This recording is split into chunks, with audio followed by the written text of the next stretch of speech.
in an industry where it's basically retail, you could have a first-time investor wanting to go get a mortgage. You could and did you niche down your business? Did you say, I am not here for everyone, I'm here for some people? Or how did you do that? Or did you just say, oh, I'm just less available there, and it's a survival of the fittest? Well, it's yes, and yes, all of that. Good. Yeah, niche to grow rich. This is another, or there's riches and niches. This is another saying that we hear all the time, but we don't implement, right? We call them niches here, but that saying isn't the riches are in the niches doesn't quite work. The riches in the niches.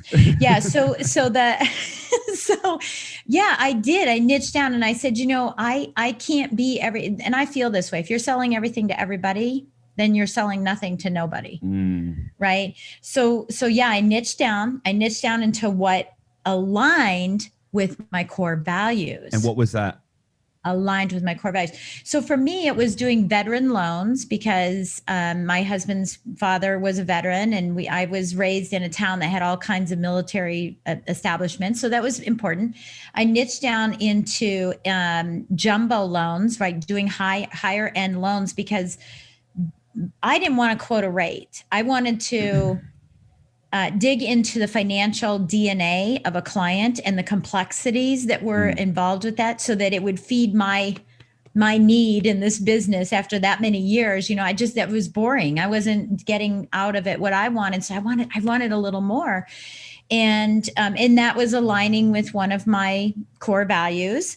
And then, the last one was investors, because I'm an investor and because I needed to find outlets beyond just the normal traditional financing, because even today I do origination for investors only. And it doesn't require that I'm licensed the way I used to have to be and everything, because it's just a different world. And again, there's a complexity of it and the wealth creation that goes behind it.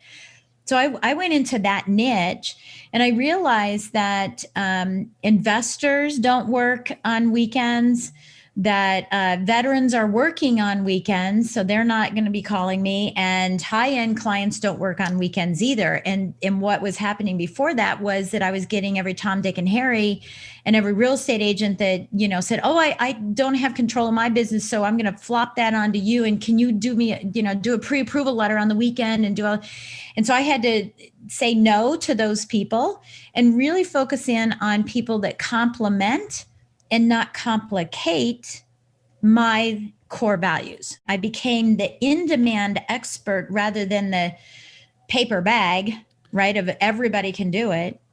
And that changed my life. I did fewer loans, but more volume.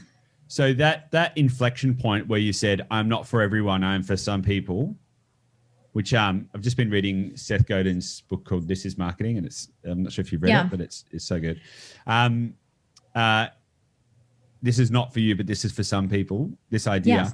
What was that transition hard? Like, was there a window where you started saying no to some people, but there was a gap between when that shift happened? Because I think what stops a lot of business owners niching down, and I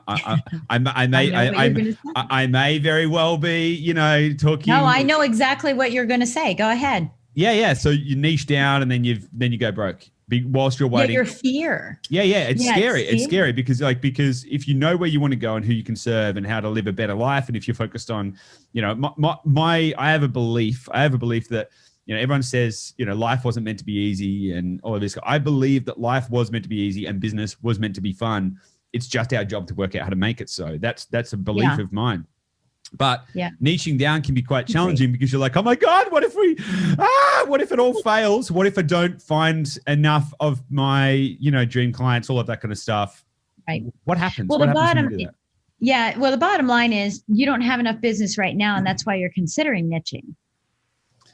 So if you don't have enough business, you're saying, hey, maybe to get more business, I should niche. It's because, again, you're selling everything to no one. And so no one's hearing you. So, Starbucks, let's look at Starbucks, for example, right? So you have Starbucks in Australia. Yep. If Starbucks, everybody goes to Starbucks because of coffee, right? Some variety of coffee. But when you walk into Starbucks, they have all kinds of other things they're selling. And you pick that up and you get it, etc. But they don't go out and market to come there for their yogurt. They don't go in the market and come there. We got some bags of chips. Yeah, because otherwise that'd be like a 7-Eleven, right? That's right. But the same thing with 7-Eleven. If you need gas in your car and you're in the mood for a Slurpee, you go to 7-Eleven and you don't care how much the gas is. It's ancillary to it.